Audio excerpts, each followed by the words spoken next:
अस्सलामुअलैकुम नाजरीन, आप देख रहे हैं सूरत टीवी HD न्यूज़। मैं हूं आपकी होस्ट राबिया चौधरी। आपको ब्रेकिंग न्यूज़ से अपडेट करती चलूं। DIG operations doctor Abbad Khan की हदायत पर पतंगबाजी एक्ट की खिलाफ वर्जी पर क्रैकडाउन जारी। DSPO काना मोहम्मद इश्तियाक के थाना कोट लखपत में press conference. Kot Lakhpat police का निजी सोसाइटी के एक घर में छापा, तर्जमाने ऑपरेशंस पुलिस। पतंगे और दौड़े तैयार करने वाला कारखाना पकड़ा गया। गिरफ्तार मुलजिमान में इमरान, जुबैर, हारिस और अबू बकर शामिल। DSP काना मुलजिमान के कब्जे से 600 तैयार पतंगे, हज़ारों पतंगों का खाम माल बरामद।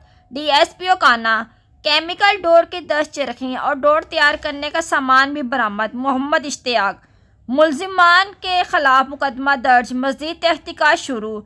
DSP काना DIG ऑपरेशन की कोट लखपत पुलिस टीम को शाबाशी और तरीफी सनात का ऐलान।